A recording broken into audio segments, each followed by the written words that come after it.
Caríssimo Diácono Pedro, que tanto nos alegra com a sua presença aqui, recém-ordenado na sexta-feira, véspera da festa do Rosário. E, caríssimos irmãos, hoje celebramos a festa da nossa padroeira, Nossa Senhora Aparecida. E um hino tão conhecido de Nossa Senhora: viva a Mãe de Deus e nossa, sem pecado concebida, viva a Virgem Imaculada, a Senhora Aparecida. Esse canto tão simples, mas nos mostra a grandeza de Maria na sua relação com Deus e na sua missão e relação para conosco. Viva a Mãe de Deus e nossa. Maria, Mãe de Deus, e Maria, nossa Mãe. Olhemos para o que o Apocalipse disse agora, na visão de São João. Apareceu no céu um grande sinal. Uma mulher vestida de sol, tendo a lua embaixo de seus pés, e sobre a sua cabeça uma coroa de 12 estrelas. Os santos padres viram nessa mulher a figura de Maria e a figura da Igreja. Isso porque há uma íntima relação entre Maria e a Igreja. Maria como protótipo da Igreja. Tendo a lua embaixo de seus pés, ou seja, acima de todas as vicissitudes e as fugacidades da vida e da história. A história vai para um lado, vai para o outro. A Igreja e Nossa Senhora estão sempre acima e, sobretudo, na sua dimensão transcendental, voltados para o alto. Tendo na cabeça uma coroa de 12 estrelas, alguns interpretaram como as virtudes de Maria, ou os 12 apóstolos, no caso da Igreja. De qualquer forma, nós vemos aí as boas obras que o Espírito Santo faz através da Igreja e através de Maria na história. Esta é a grande mulher, a nova Eva, vestida de sol, que é Deus. E esta é a Igreja, alimentada pela graça e guiada pelo Espírito Santo. Maria, em seu sim, não foi apenas, deu seu sim, não apenas para a geração de uma criança, mas Maria deu o seu sim para a vinda do Salvador da humanidade. Quando ouvimos a narração do Evangelho de hoje, em que o anjo anuncia a Maria que ela foi seria a mãe do Salvador, o Evangelho diz bem claro, pela boca do anjo: darás à luz um filho, ele será grande e será chamado Filho do Altíssimo, é Deus. E o Senhor Deus lhe dará o trono de Davi seu pai, é homem, e reinará eternamente na casa de Jacó, e o seu reino não terá fim. Esta grande missão do Filho de Maria, de nosso Senhor Jesus Cristo, de trazer a salvação para a humanidade e implementar essa salvação ao longo da história, que tem a sua plenitude e se completa na eternidade. Por isso a missão de Maria é uma missão transcendente, de trazer aos homens o Filho de Deus e levar Deus para os homens, fazendo assim uma nova humanidade. A Igreja também, como Maria, ela traz o Salvador para nós. E apesar de tantas vicissitudes da história, a Igreja, ela está imersa nessa história. E ela tem uma missão também transcendente. A missão da Igreja é para esse mundo, sim, mas tem uma dimensão muito maior do que as coisas desse mundo. A Igreja não se reduz a apenas uma instituição da história e que faz parte da história da humanidade.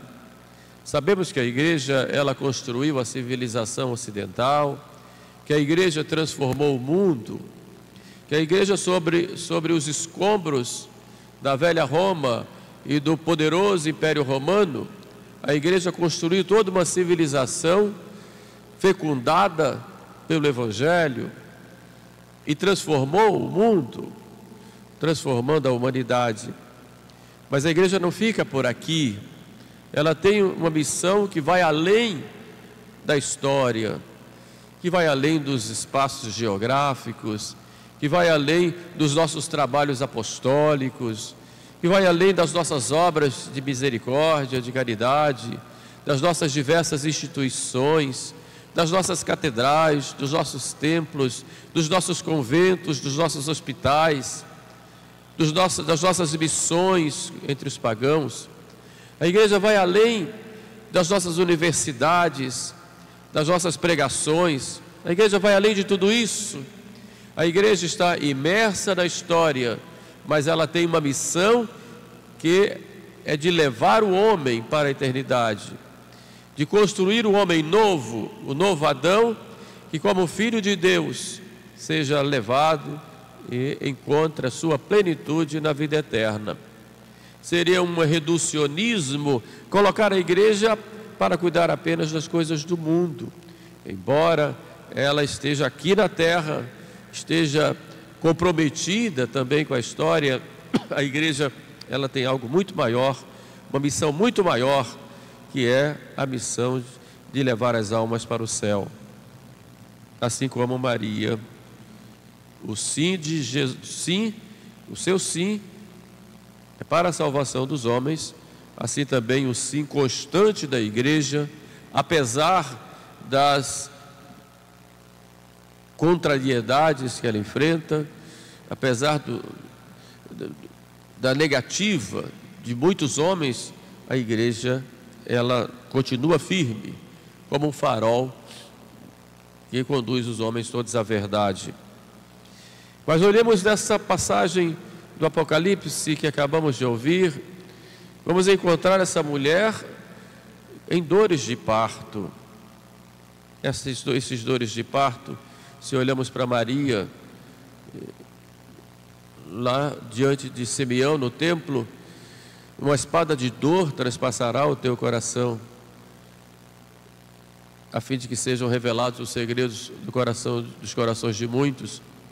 E essa espada de dor, ela transpassa o coração de Maria constantemente em seu sacrifício, unida ao sacrifício de Cristo, que não foi apenas na cruz, mas que encontra na cruz a sua maturidade ou a sua plenitude. Toda a vida de Jesus e toda a vida de Maria foi um constante sacrifício oferecido ao Pai para a redenção dos homens. Essas dores de parto, ou seja, esses sofrimentos de Maria, unidos aos sofrimentos de Jesus, eles continuam até o alto da cruz, e em Maria continua até a sepultura, e por que não dizer continuam até a vinda do Espírito Santo, e depois continuam na igreja. Assim também a igreja, como Maria e como esta mulher do Apocalipse, vive constantemente em dores de parto. A igreja constantemente está sofrendo. A igreja nunca para de sofrer. É perene esta tensão que a igreja enfrenta com as forças do mal em todos os tempos da história. Mesmo naqueles tempos da dita cristandade, mesmo nesses tempos, a igreja teve que enfrentar tantas maldades, tantas traições, inclusive dos seus, tantas perseguições, tantos maus exemplos ou escândalos, o pecado mesmo dos filhos da igreja. Por isso aí dizemos que a igreja é santa, mas é penitente por causa dos pecados de seus filhos. Essas dores do parto que a igreja enfrenta é algo constante na história da igreja, às vezes mais, às vezes menos, conforme nós estamos vendo hoje. A igreja nessas grandes dores que a igreja tem enfrentado, fruto da traição de seus filhos, mas também fruto das investidas de Satanás contra a igreja. E é contínua esta luta da igreja contra o demônio, porque é contínua a luta do demônio, que não descansa, contra a igreja e contra os seus filhos. Mesmo sabendo que é um derrotado, ele quer levar para o inferno o maior número de almas possível, tanto quanto ele deseja. E faz isso, seja institucionalmente da igreja, seja individualmente, com relação a cada um de nós. Todos nós enfrentamos essa luta que nos causa dor, nos causa tristeza, mas que nos incentiva também a sermos mais santos, porque o que mais o demônio odeia nas almas é esta busca de santidade. O que mais odeia é cada pessoa com humildade reconhecer os seus pecados, ir a Deus nosso Senhor pedindo perdão e buscar a cada dia unir-se a Deus nosso Senhor pelas mãos de Maria. Mas essa luta do demônio continua. Falamos hoje muito em crise na igreja, mas quando a igreja não teve crise? Em todos os tempos, desde o cenáculo com Judas, depois das perseguições dos apóstolos, depois das perseguições dos judeus, dos romanos, dos pagãos, depois das heresias no interno da igreja, e por aí vai, em toda parte, até os dias de hoje, e assim será até a volta de nosso Senhor. Esta mulher vestida de sol, mas grávida e que enfrenta as dores de parto. Olhemos o segundo ponto desta nossa reflexão, o dragão que aparece aí contra a mulher.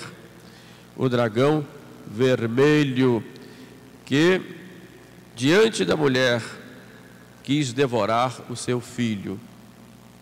O dragão vermelho aí é Satanás e seus discípulos, e com as forças do mal age na história para contrariar a missão da igreja e destruir, se assim fosse possível, a igreja. E ele age na história, e não podemos nos enganar que, embora na história, concretamente falando, os homens, com suas articulações e com suas maldades, investem contra a igreja, são inspirados pelo quartel-general dos infernos. O demônio, o dragão vermelho, investe de diversas formas, e a forma que é mais refinada dele é investir nas inteligências, para que os homens possam não destruir a igreja do ponto de vista real, mas como que destruir essa missão da igreja de salvação das almas.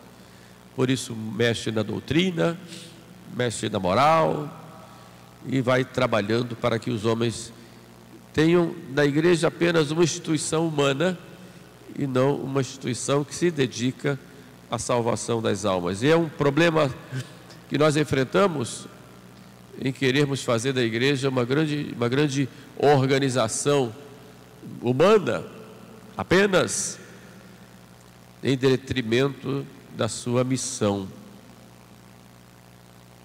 E isso é muito sério, porque a igreja ela é divina na sua essência, mas é humana nos seus membros, e como os seus membros são humanos, o demônio se aproveita para, através desses membros, trabalhar contra a igreja. Olhando em Maria, esse dragão também vai contra ela, e antes de tocar em seus filhos, ele quer tocar nela, embora ele não tenha nenhum poder sobre ela, porque ela esmagou a sua cabeça. Sobre ela, ele não tocou do ponto de vista moral, mas quis persegui-la. E começou a perseguição a Maria logo após o nascimento do menino, quando ele insufla Herodes e seus seguidores a matar o menino, a perseguir e matar o menino. E perseguindo e matando o menino, ele persegue Maria. E Maria tem que sair às pressas de madrugada, fugindo assim para o Egito. O dragão também age contra nós, age contra a vida humana, porque ele é, digamos, o grande rei da morte, se pudéssemos dizer assim. Age contra a vida, provocando guerras, provocando dissoluções. O que é senão o aborto, um atentado contra a vida perpetrado pelo próprio demônio, que sarcasticamente usa daqueles que devem defender a vida como aqueles que vão destruir a vida. Mas não é só contra essa vida biológica, digamos assim, que o demônio age, mas age principalmente contra a vida da graça, insuflando nos homens o pecado, mas criando uma sociedade do pecado, como dizia o Papa João Paulo II, estrutura do pecado, que foi criada pelas forças do mal, pelo dragão, para que os homens dentro dessa estrutura, já basta acordar e já estão imersos, propensos e também imersos no pecado. O demônio age assim contra a vida da graça, contra a vida humana, e agindo assim age contra o próprio Jesus, para destruir Jesus na história. Vemos então a íntima ligação que há da missão de Maria com a missão da igreja. Maria também age na vida da igreja em toda a sua história, a começar com o seu sim, depois o seu sim no cenáculo, com a vinda do Espírito Santo, e o cuidado dela, não só com os apóstolos, mas em toda a história da igreja. Em toda a história de missão, nós vemos sempre a figura de Maria. Em toda a história de crise da igreja, vemos sempre sobressair o amor e o esplendor de Maria Santíssima.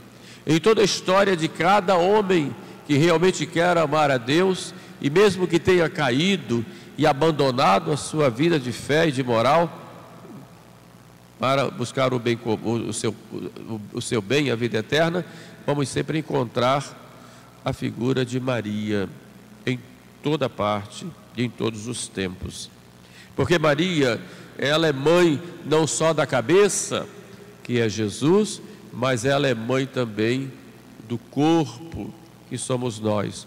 Por isso ela está constantemente intercedendo por nós, mais do que intercedeu em Caná da Galileia, pela igreja e por cada um de nós.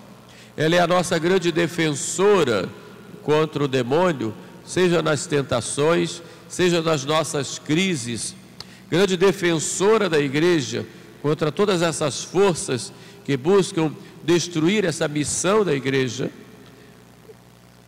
e é também a grande vitoriosa da batalha contra o mal. E ela te esmagará a cabeça, e tu procurarás sempre armar ciladas a seu calcanhar, mas ela sempre te esmagará a cabeça, serpente maldita. Nesses tempos precisamos muito dessa proteção de Maria, e precisamos muito recorrer a ela, e ela nos indica um caminho fácil e simples, que é a reza do rosário ou a reza do terço. Rezai o terço todos os dias pela paz do mundo e pela conversão dos pecadores. As profecias de Fátima nós vemos a cada dia se realizando, desde a Segunda Guerra Mundial até os dias de hoje. E hoje enfrentamos agora 2 guerras difíceis, fora as pequenas guerras que há em diversos países do mundo. Quanta morte, quanto sangue derramado, né? quanta destruição, quanto sofrimento, quantas famílias desesperadas, passando necessidade, passando fome, ou passando mesmo desespero do derramamento de sangue de seus filhos. É muito duro. Sem falar na grande guerra urbana que nós vemos através de grupos que destroem a paz nas grandes cidades. É a batalha da serpente contra nós, contra os filhos de Deus. Porém, Maria sempre se sobressai para nos dar essa vitória.